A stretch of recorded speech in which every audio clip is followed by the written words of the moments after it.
Hello, I'm here with Sean O'Brien, and this week we're joined by my Saracens teammate, Ben Earl. Ben, how you doing?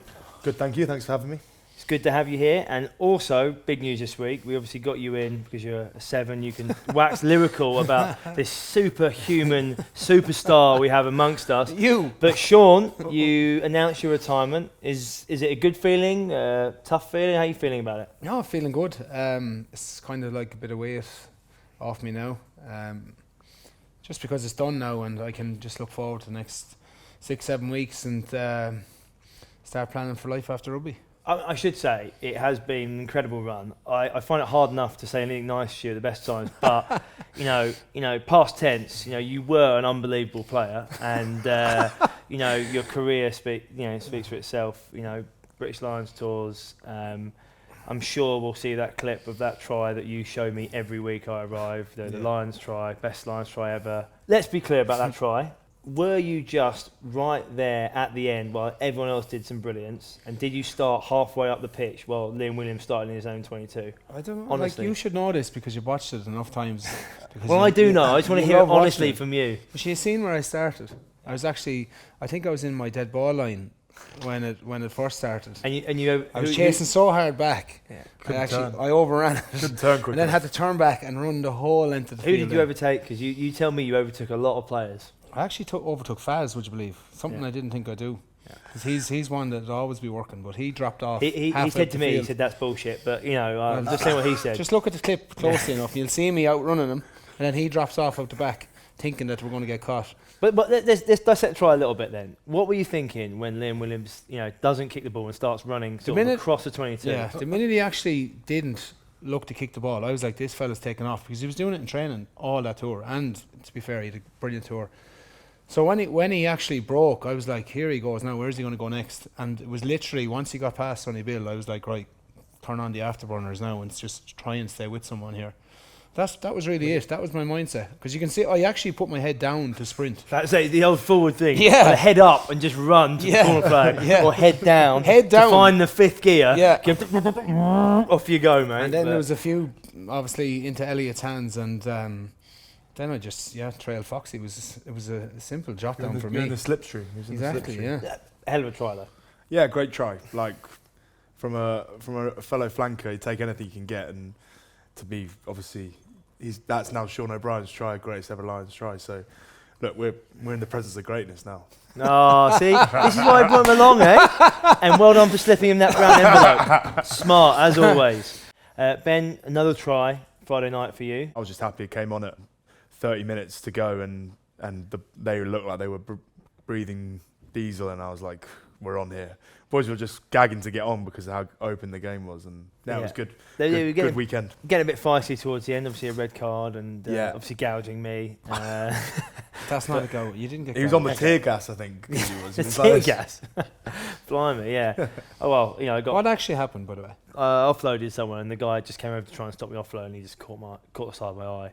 But for some reason, it's bruised up, like I've been whacked. Faz gave him an earful, and it was brilliant. It was great to listen to. Yeah. And how long were you in the hospital for after? Bad, like. You've used all your funnier ones up already earlier in the show. That's why you got to keep them, Sean, because they were better. You enjoy a away trip in France? Every time you play in France away, like the atmosphere, by and large, is awesome. And although the crowd almost got on their own back by the end of the game, they're almost supporting us by the end. When you have the crowd quiet at the start of a game, there, you're playing really well.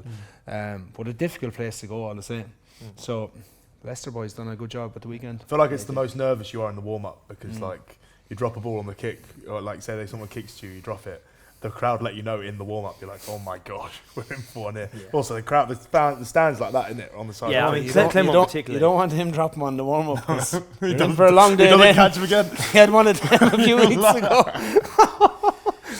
You must have had any good socials in France, Shawnee? Not after those games. Mostly after international. Yeah. Had a few good ones there with the French boys in Paris.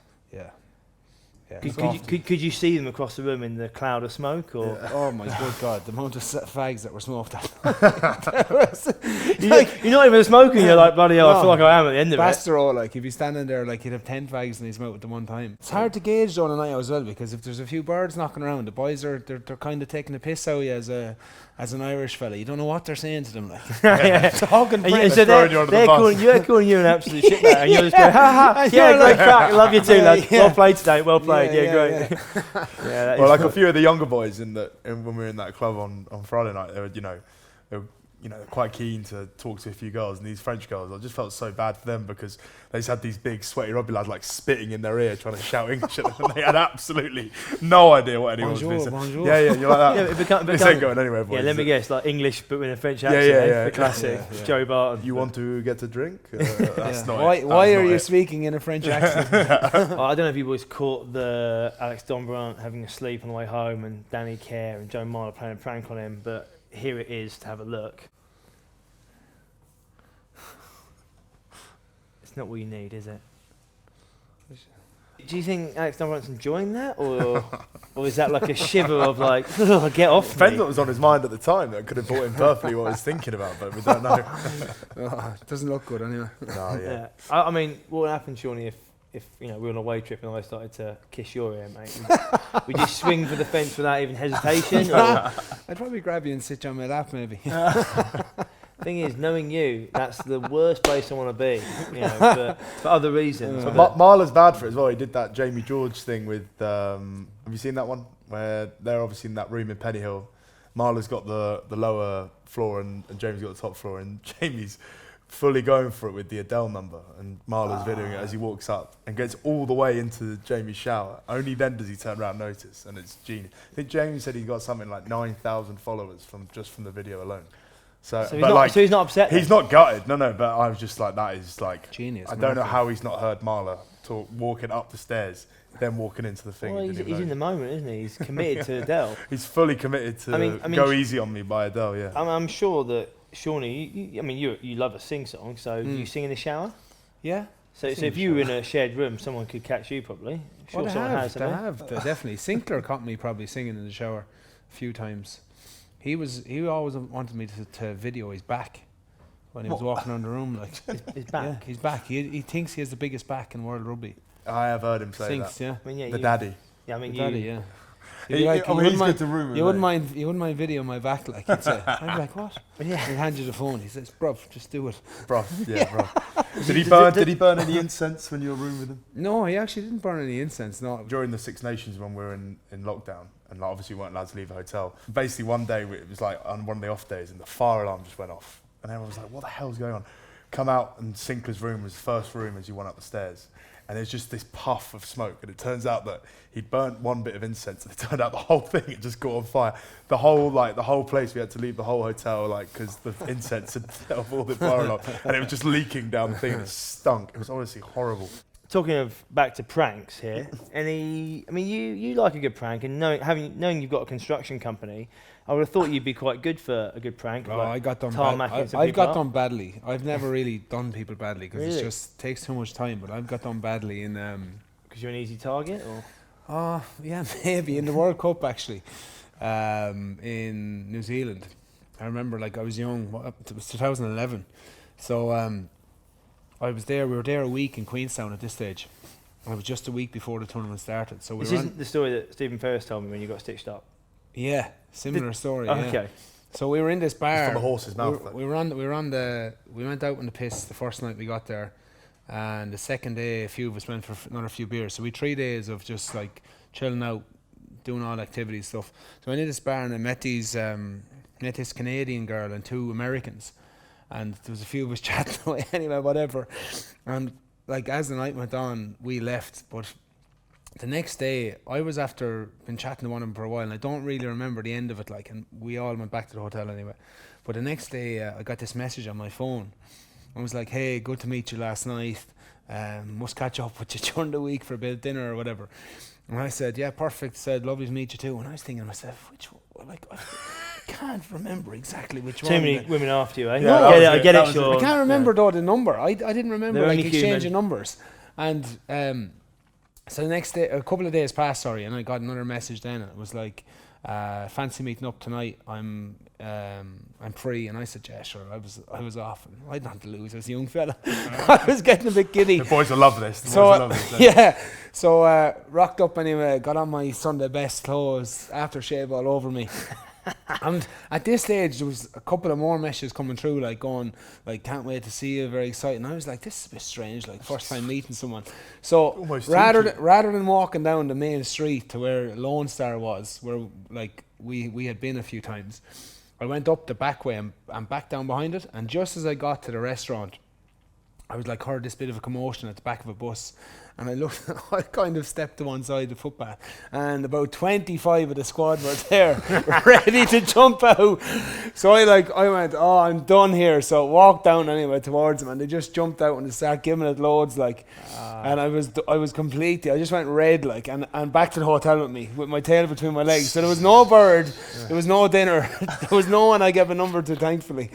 But yeah, Mike Ross was the instigator of the whole thing. He's a funny thing. Yeah. It's funny because the story I heard was there may have been some pixelated pictures back and forth, but you know, I'm gonna leave it at that. Don't let the truth get in the way of a good story. No, this isn't doesn't go out after 10 o'clock. So let's leave it at that. I'll leave your imagination. I didn't send any pictures. But we'll move on. We've obviously had a few weeks, but we played at Tottenham Stadium, Spurs. Did you enjoy it? It was brilliant. Like the highlight for me was like it was all in one place, and we'd have the canteen, and next to the canteen in the adjoining room was like a dark room with maybe 20 sofas and like 50-inch TVs on every wall. And the boys, honestly, were just sitting there, and we were just watching the golf, watching the rugby. No wonder we had such a slow start, because honestly, I reckon half the boys were still thinking about how nice that sofa was. The boys were honestly having a little kip out there. So. The food was too good, honestly. Food was too good. Boys were too full. It was so nice. Everything was amazing. Did you stay there the night before? No. Just that day, like. Just the day, but like it was still. It was lovely. The showdown. Showdown Part 2. But you're happy with rugby now? Yeah, I've loved it. I've had a short career so far, but I've made some great mates, experienced some unbelievable things. Obviously, spending a year away from my home club and experiencing a few ups and downs with them and whatever. So. Yeah, I've loved it, and wouldn't change for the world. Just talk us through that. Obviously, for people who don't know, you spent your whole sort of academy life with Saracens, young life, and then you had to go on loan for a year at Bristol, and then you've come back. What was that like? I really enjoyed it, and brand new city. Obviously, we were in lockdown for a good chunk of it, but when I got to experience the city, a mad rugby city, and made some really good mates there and had some really good memories. Obviously a bit of a sour taste in terms of ending it with that. That comical game against Quins at Ashton Gate. And, one that you'll probably always remember for the wrong reasons, but it was still a brilliant game. And why is that? Because you really good celebration? Or? Really good celebration that aged really well. When you're giving it the, are you not entertained after 3 minutes and then lose it in extra time, it didn't age that well. So, but no, like I say, it was a good day, but a shame just to be on the wrong side of it. And, I like to think that if we'd have maybe got to the final, we'd have probably gone on and done a job there. So yeah, to lose that was gutting. Any initiations when you went to Bristol? Or? No initiations when I went to Bristol. We weren't really allowed like social events. There was a big fines committee at Bristol. I had initiation coming back. The season ended on we had that comical game against Quins on the Saturday, and then because you boys had done the graft and won the championship on the same day, I came to the social on the Sunday, said my goodbyes to the boys and came to the social on Sunday. And first thing I did, no one spoke to me when I first came back. And the Mako stood up and said, Benny, mate, great to have you back. We've watched you on TV. Can you just stand up and sing the Bristol victory song, the Blackbird song by, I can't remember what it's How's it go? now. I'm not going to do it now. You said you would before. I'm sure. Just give us a little rendition. No, I'm not going to do it now. You've done it in front of everyone in the whole South West. I'm standing in. Really? I'm standing come on, Benny, in here we go. No, Benny, come on, just give it. How does it even start? No, and I'm standing on a pub there in this corner, rammed with not just Sarries boys, but rugby fans all over the place. And, and the rest, yeah. You've given it a good belt. I mean, the best I've got. You've also given it a bit of spice because it was a Monday. It was pissing with rain. There wasn't one person coming past. It was just Sarries lads. It felt like the whole midday world was on a watching Monday, me, and I was hating every second of it. What do you reckon then, Goodie? Is he good fun? Well, Ben's good. He's got that young energy that I can't keep up with anymore. The 23-year-old. You know that a man who is just he doesn't want to miss out when you're that age. And I don't think that's about it. But he comes in and he comes with energy, and you think, you won't last the pace, right? You just can't. Like, you experience mine, go, but he's still going right at the end. You know, I'm tapping out, going, I've not got it in me anymore, and he's just still, leading the charge. To be fair, when you're 23 to 20, like 5 or 6, geez, you've a lot of energy to bring. Like. I would say I'm in that age now where, like, we've had a few socials as I've got a little bit older, and like the expectation on you, like, to really drive the energy within the group is, and you feel it. You have to. You do have to perform. You almost don't really care what you play like, as long as you bring the energy on the socials. So there's a handful of us that honestly take it upon themselves to, whether that be the first ones there to have beers, or be that mental person that's still having beers on the Sunday morning. So I'm taking on the mantle. Maybe a couple of years that I'll calm it down, but it's a good time to move on to you. Your career has been incredible. Probably didn't give it the credit at the start of the show. You've achieved so much. I mean, 126 Leinster caps. That's actually not that impressive because you were there for 20 years. But 5 league titles, 4 Champions Cup medals, 2011 European Player of the Year, 56 Ireland caps, and 2 Lions tours, particularly impressive because one was a winning tour and one was a draw against the All Blacks, which is very rare to come by. When you look back, you think you just, full of pride? No, I am very proud, and to be honest with you, it wasn't until I announced retirement that I actually thought about some of that stuff. You don't really think about it from day to day or what you've done in the past. Really, it's always as an athlete, I think you're always thinking of the next thing. How do we win this, or how do we get here? So it's been quite nice the last week or so to see the nice things that have been said, but reflect as well on your career. And I'm very, very happy with my career. And, at the end of the day, that's all that really matters. And I was like, it's nice to have it out there now that I'm retiring. It's nice to look forward to life now after rugby again. But yeah, I am incredibly proud of what I've done in my career. And from the area I'm from as well, it's kind of bigger than me and bits and pieces like that. It's massive from where I'm from at home, because it's a real small town in a small county, and just the lovely meshes and stuff I've got during the week. It kind of hits home with you then again of, okay, you've done well for not just myself but for everyone else around the area too. I mean, and that must be. I was going to say, like, you've had so many ex-teammates, stars of rugby reach out, but it's probably those messages from home. There's a lot of people actually messaging me about how they gotten into rugby from my area, and it was because of seeing me as that young fella breaking into Leinster side, etc., and coming up through the ranks. That's why they started coming to Tulla Rugby Club, for instance. That's why they started supporting Leinster. And it's them messages that you're actually, it's amazing to see that you can have that impact on those type of people. So it's been brilliant. It's been very humbling the last few days, getting those messages, and it's yes, nice place to be. And what's the biggest thing you put your success down to? Yeah, I think I've had a lot of really good players around me as well. That's been a big part of it. Like the likes of O'Driscoll and Leo Cullen, the O'Connells, the Heathlips, Shane Jennings, for instance, he was brilliant as well. Owen Redden, class player. So I've had a lot of experienced heads around me when I was a young fella, and I've learned a lot from them of how to lead, how to play in big games, and there's been just so much of that. But I suppose the big thing for me is I always worked hard. I came from that kind of background at home on the farm. My parents always worked hard, and I probably had a chip on my shoulder in my whole career as well, because at the very start of it, people were saying he won't make it. So I kind of wanted to prove them wrong as well. So there's many factors, I think, but a lot of hard work anyway, and a lot of graft. And it would be remiss of us not to mention the Lions tours. They are the pinnacle of a Northern Hemisphere rugby player's career, and you were a star on 2 tours. Let's just break down the Australia one first. Yeah. To win a Lions tour is incredibly special. No, it was brilliant. It was literally, I suppose it was 3 years after or 4 years after I got my first cap for Ireland. So I hadn't really thought about the Lions until I was established in the Ireland setup. But it was an incredible experience. The crack we had on that tour was phenomenal. It was ridiculous. You were single, weren't you? I was, actually, yeah. I was rooming with Alex Cuthbert as well. So that definitely helped things. Usually goes hand in hand with you. With good crack being single. But the rugby was good, but it was actually the first time I ever experienced as well being not a starter. I was so established that time in in the Ireland team, I was like fully convinced there, even though Warby was captain, I was like, I am going to fit into this back row somewhere. And I remember the first week leading into the test game, I was like flying in training, really, really sharp. And then they announced the team, and I wasn't on it. I wasn't even on the bench. And I remember going to Graham Roundtree afterwards, and I was like crying, like I was like welled up. I was like, I was actually upset. I was like, what do I have to do to get on this team? And he was just, keep doing what you're doing.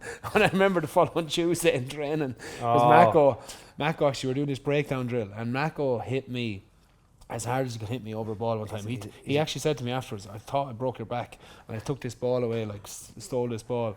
And I just had a massive week of training that week. And then he actually got injured then. So I was definitely, I knew I was definitely going to be involved in that second test. And I was like, right, now is my chance. But it was an incredible tour for lots of those reasons. So I was happy, obviously, to be playing in those test games. But the crack we had, the people that were on it, that's what makes the tour. And then obviously to win the whole series was class. Like, it was unbelievable for a first experience of the Lions to actually win one. And then in 17, it was just. Well, 17, you went in there. It hadn't been quite as an easy run. You had a few injuries. Yeah. You're playing against the world's best, no doubt. They're the best team in the world. At that point, Ireland hadn't had great success against New Zealand necessarily, and it's a different prospect. I thought actually that group. When he selected everyone on that tour, I was like, this is the best players I've ever seen together. And I was like, that's why I was like kind of upset after the tour about not winning it, because I thought with the group of players we had at that time and the people that were in the room, I was like, we'll definitely win this tour. In my head, like I was like, there's no doubt about it. It was incredible. And I suppose when you reflect back on it, like going into New Zealand's backyard and drawing a series isn't the worst thing in the world.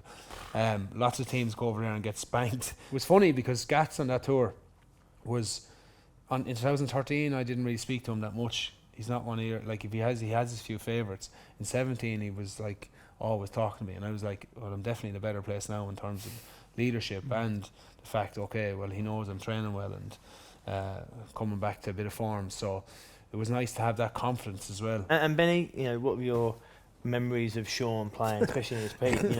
He's young.